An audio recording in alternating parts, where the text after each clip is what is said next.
नरेंद्र मोदी इस वक्त सदन को संबोधित कर रहे हैं।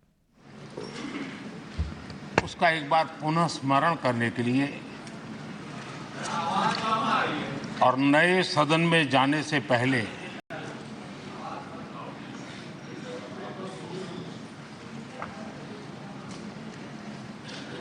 उन प्रेरक पलों को, इतिहास की महत्वपूर्ण घड़ी को स्मरण करते हुए आगे बढ़ने का ये अवसर है। हम सब इस ऐतिहासिक भवन से विदा ले रहे हैं। आजादी के पहले ये सदन इंपीरियल लेजिस्लेटिव काउंसिल का स्थान हुआ करता था। आजादी के बाद ये संसद भवन के रूप में उसको पहचान मिली। ये सही है, इस इमारत के निर्माण करने का निर्णय विदेशी शासकों का था, लेकिन ये बात हम न कभी भूल सकते हैं और हम गर्व से कह सकते हैं कि इस भवन के निर्माण में पसीना मेरे देशवासियों का लगा था, परिश्रम मेरे देशवासियों का लगा था और पैसे भी मेरे देश के लोगों के।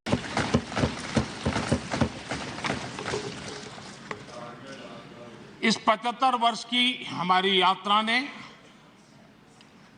अनेक लोकतांत्रिक परंपराओं और प्रक्रियाओं का उत्तम से उत्तम सृजन किया है और इस सदन में रहे हुए सबने उसमें सक्रियता से योगदान भी दिया है और साक्षी भाव से उसको देखा भी है। हम भले नए भवन में जाएंगे, लेकिन पुराना भवन भी, ये भवन भी आने वाली पीढ़ियों को हमेशा हमेशा प्रेरणा देता रहेगा।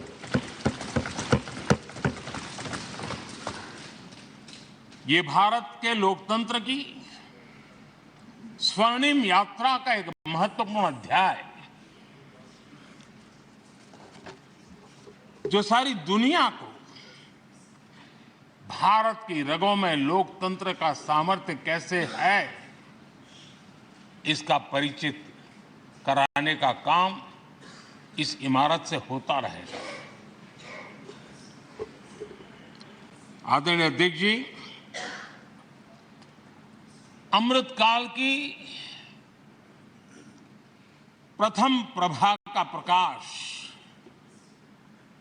राष्ट्र में एक नया विश्वास, नया आत्मविश्वास, नया उमंग, नए सपने, नए संकल्प और राष्ट्र का नया सामर्थ्य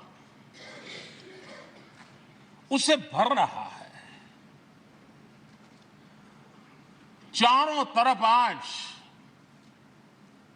भारतवासियों की उपलब्धि की चर्चा हो रही है और गौरव के साथ हो रही है। ये हमारे 75 साल के संसदीय इतिहास का एक सामूहिक प्रयास का परिणाम है, जिसके कारण विश्व में आज वो गूंज सुनाई दे रही है। आदरणीय अध्यक्ष जी, चंद्रयान 3 की सफलता न सिर्फ पूरा भारत, पूरा देश अभिभूत है और इसमें भारत के सामर्थ्य का एक नया रूप, जो आधुनिकता से जुड़ा है, जो विज्ञान से जुड़ा है, जो टेक्नोलॉजी से जुड़ा है, जो हमारे वैज्ञानिकों के सामर्थ्य से जुड़ा है, जो 140 करोड़ देशवासियों के संकल्प की शक्ति से जुड़ा हुआ है, वो देश और दुनिया पर एक नया प्रभाव पैदा करने वाला है। ये सदन और इस सदन के माध्यम से मैं फिर एक बार देश के वैज्ञानिकों और उनके साथियों को कोटि कोटि बधाइयां देता हूं, उनका अभिनंदन करता हूं।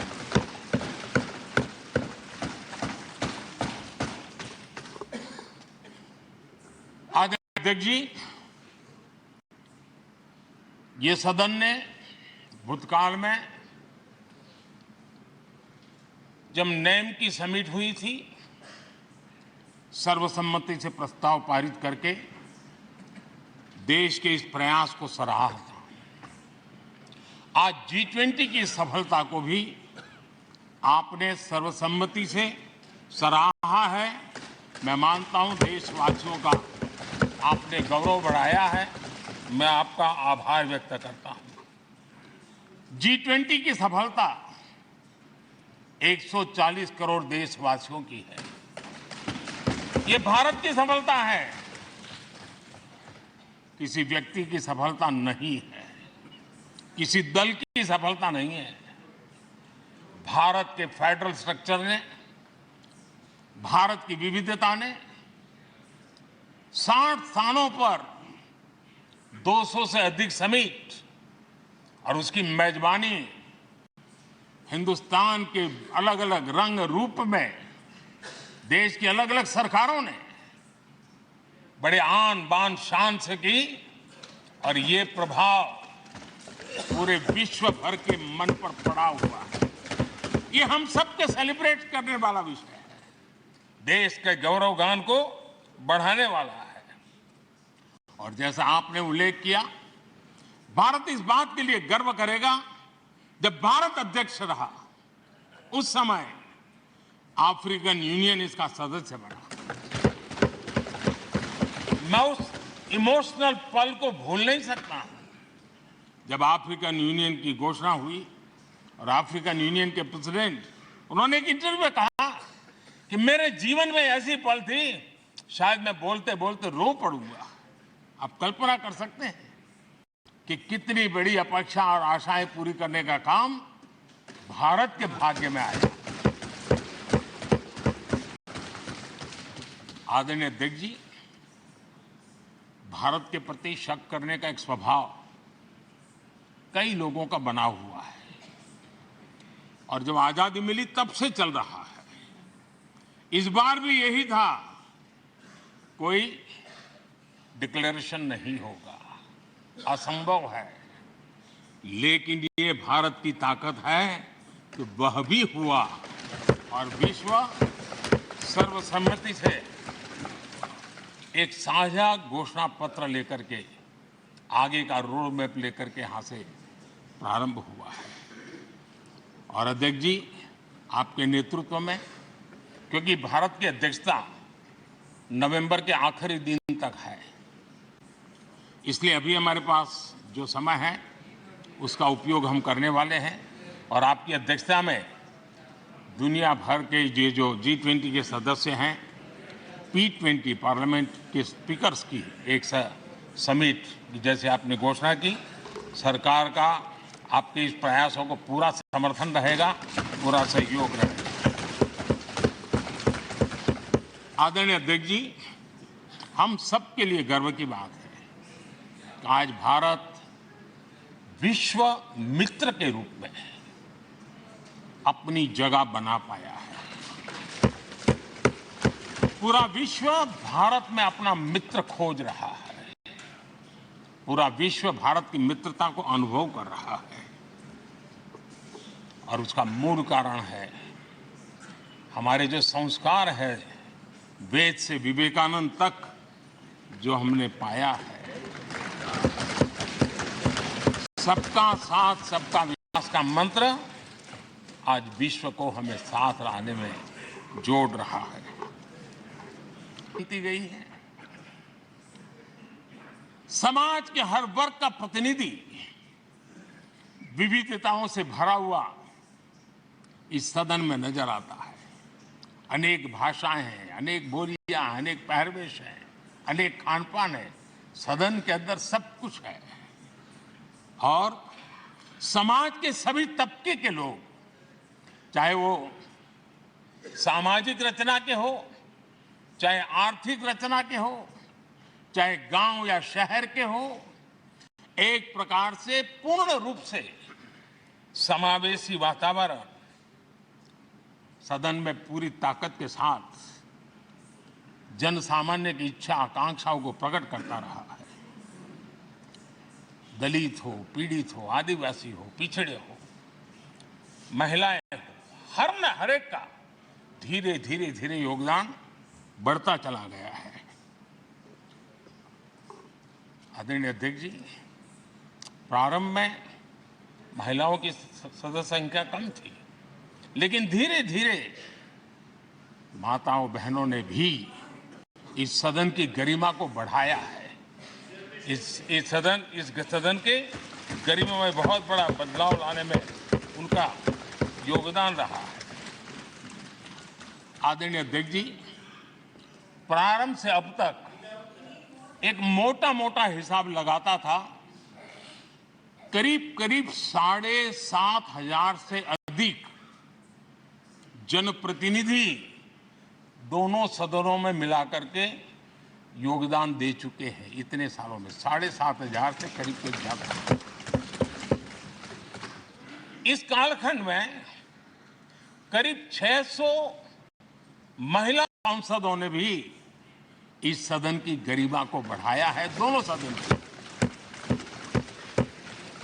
और आदरणीय अध्यक्ष जी, आप जानते हैं कि इस सदन में आदरणीय इंद्रजीत गुप्ता जी 43 ईयर, अगर मेरी गलती नहीं हो तो 43 ईयर इस सदन में लंबा समय बैठ करके इस सदन के साक्षी बनने का उनको सौभाग्य मिला। और यही सदन है आदरणीय अध्यक्ष जी, जहां शकीकुर रहमान जी 93 की एज में भी सदन में अपना योगदान देते रहे, जबकि उनकी उम्र 93।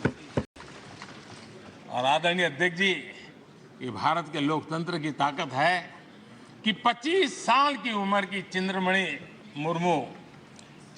मुर्मू इस सदन की सदस्य बनी थी। सिर्फ 25 साल की उम्र की, सबसे छोटी उम्र की सदस्य। तो ये विशेष सत्र में पीएम मोदी बोल रहे थे। संसद के विशेष सत्र को जो बुलाया गया है वहां पर पीएम मोदी संसद के भीतर बोल रहे थे। अब नए संसद में यहां से शिफ्टिंग होनी है। चलिए